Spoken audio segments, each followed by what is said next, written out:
and he's trying to hump me from the back while I'm talking to Jack, and Jack is awake. And Jack is like, bro, get out of here. Like, what are you doing? Go. And he was like, I don't give a f***. I'm fucking her right now. And I just remember waking up and his hand was in my pants. McKinley Richardson, Jack Doherty's ex, just went on a podcast and spilled everything, and it's way worse than anyone expected. According to her, their flashy influencer relationship was built on manipulation, control, and straight up disturbing behavior from Jack. And that's just the tip of the iceberg. McKinley goes on to detail crazy moments like the golf cart stunt that left her with serious back and neck injuries, landing her in the hospital, him openly disrespecting her family, and even telling her he'd never marry her. What? But it didn't start out that way. Early on, things actually seemed almost normal, at least until OnlyFans came into the picture. McKinley said that when they first got together, she was totally against joining OnlyFans. That just wasn't her thing. And Jack?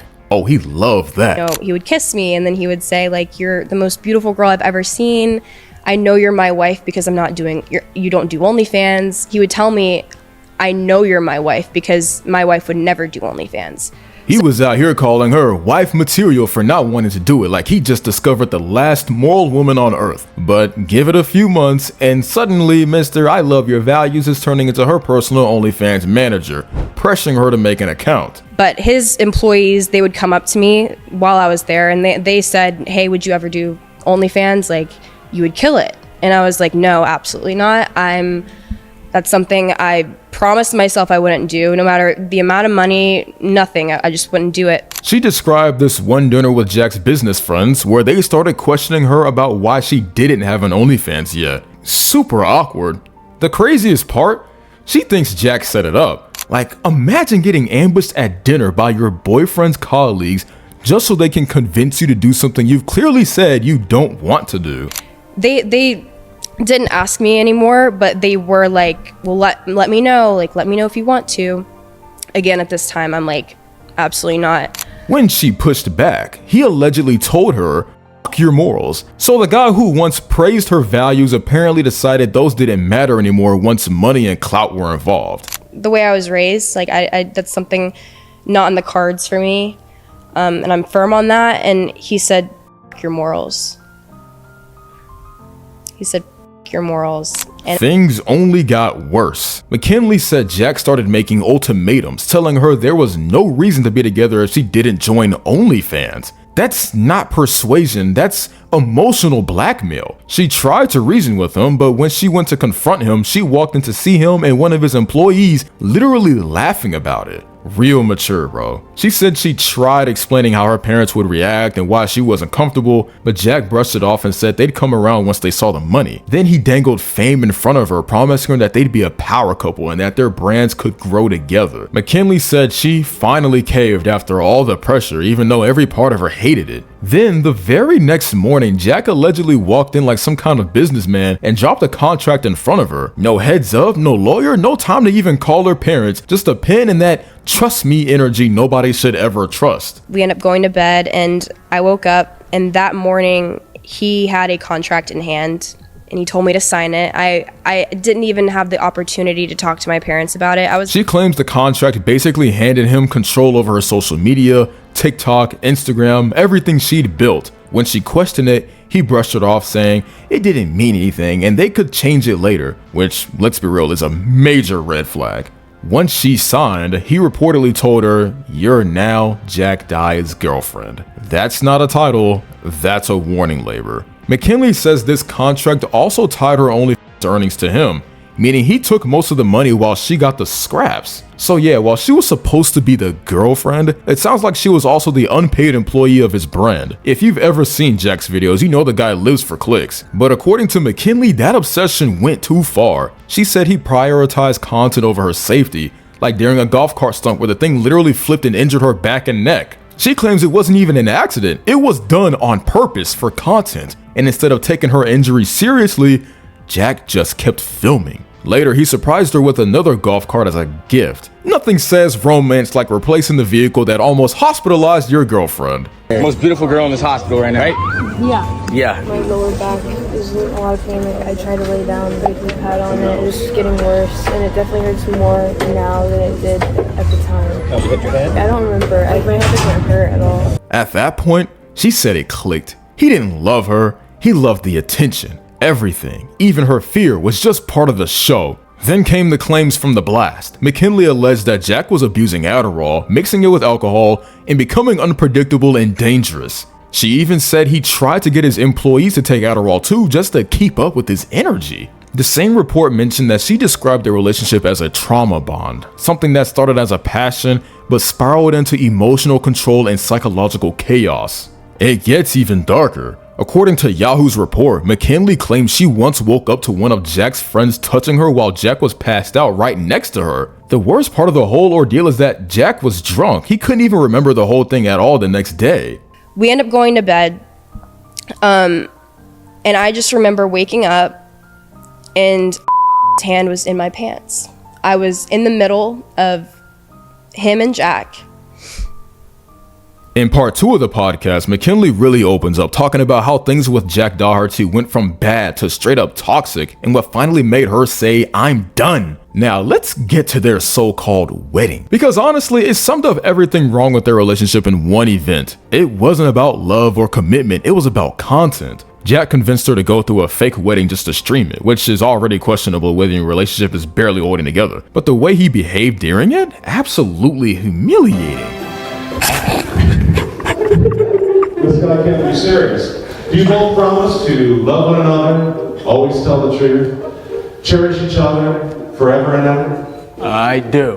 While McKinley's standing there in a wedding dress, he's out here making jokes about cheating and saying stuff like, "I already want a divorce." Like, dude, maybe hold off on being a walking red flag for one day. He even hung up on her right before the ceremony because she refused to roll him a blunt. You're about to fake marry someone and your biggest issue is who's rolling the weed? Be fucking for real, bro. He kept calling her the blunt roller like that was her whole identity. The disrespect wasn't even subtle, it was bold, public, and constant. McKinley said that car ride to the wedding was when it really hit her how bad things had gotten. He was cold, dismissive, already talking about divorcing her all over something as petty as a blunt. McKinley's parents came to this fake wedding thinking it was something lighthearted and supportive, but Jack couldn't even muster the bare minimum of basic respect. He barely acknowledged them, acted cold, and at one point read out these mock vows in front of her dad. And he just is saying, "I'm gonna fuck you right now." And I woke him up and Jack woke up and he was like, I was like, "Get him out of here. Like, I don't know what to do." And he's trying to hump me from the back while I'm talking to Jack, and Jack is awake. And Jack is like, "Bro, get out of here. Like, what are you doing? Go." And he was like, "I don't give a fuck. I'm fucking her right now." And I was just shaking. I was crying. I was in shock. And he just gets up and leaves the room. And I stayed awake that whole entire night. Like, Jack went to bed. And I just was like, there's no way that happened to me right now. Like, I don't know what to do.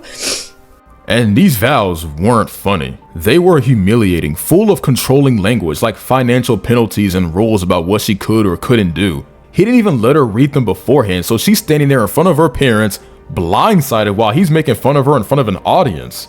Were they, so they made it clear that they managed these girls, or they did not. After the fake wedding, things spiraled. She'd been hungry all day, asked for help, and he called her lazy and useless. And then in an elevator, he told her flat out, "This is why I'd never marry you." Imagine hearing that in your wedding dress after hours of trying to hold yourself together for a guy who's treating you like a prop. See, this is why I would never marry you.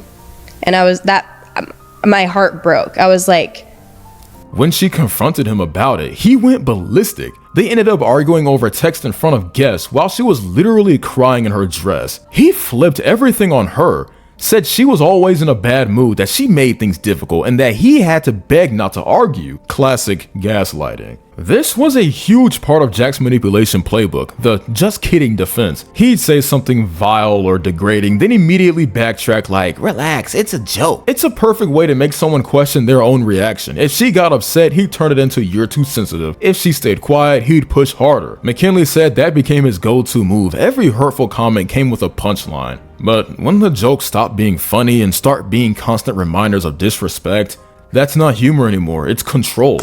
That night it escalated again. Jack lost his temper, face red, yelling, calling her awful names. He just sat there, completely silent, because at that point, anything she said would be twisted against her. Then it got physical. He grabbed her arms, pulled her onto his lap when she tried to leave, and wouldn't let her go. He grabbed me by my arms, he sat me down on the bed, made me sit on his lap. I was trying to get away from him. I was like, get away from me. Like, you just said this to me, and now you're saying, baby, I'm sorry. Like, she told him she was scared, that she wanted out. And right then, there was a knock at the door. Security had heard the yelling. For a split second, you'd think he'd calm down, and he did, but only because he was terrified of getting caught. The guard asked her if she felt safe. She couldn't even answer. Jack dragged her out of the room, still fuming, saying, "We're leaving." She called her parents mid-chaos, and the moment he realized she involved them, he toned it down again. McKinley finally packed her things and stayed with her family. For once, she had distance, and that's when the love bombing started. Jack flooded her with messages, long texts about how much he missed her, how broken he was, how he couldn't live without her. But in the same breath, he admitted to controlling her OnlyFans account, changing passwords, threatening to shut it down. That's not love, that's control. He wanted power, even when she wasn't physically around. He kept demanding she come back to collect her stuff, but with obvious threats. If she didn't, he'd destroy her things. So she did the smart thing. She brought the police with her. you're evil as fuck. I can't stop thinking about how much I've done for you these past 2 years and how fucking quickly you just run off, change passwords, emails, everything. And of course, Jack still couldn't keep it together. In front of the police, he was arguing, grabbing her phone, being erratic. You'd think seeing actual officers would make someone behave, but he just couldn't help himself. Some police tried to de-escalate, but the whole thing was messy. Later, she found out he'd leaked body cam and security footage himself, like he wanted to weaponize it for clout. The audacity is unreal. He even tried to sue her new manager or people close to her for interference, but the lawsuit got tossed out because of course it did. Even after all that, the harassment didn't stop. Jack went online, twisting narratives, made himself look like the victim, textbook abuser behavior. But McKinley's been working on healing since. She's in therapy, rebuilding her life, reconnecting with her sense of self. She's also been speaking up, not to start drama, but to help other people recognize that this is what manipulation and abuse can look like. It doesn't always start with violence, it starts with control, mockery, jokes, and public humiliation disguised as content.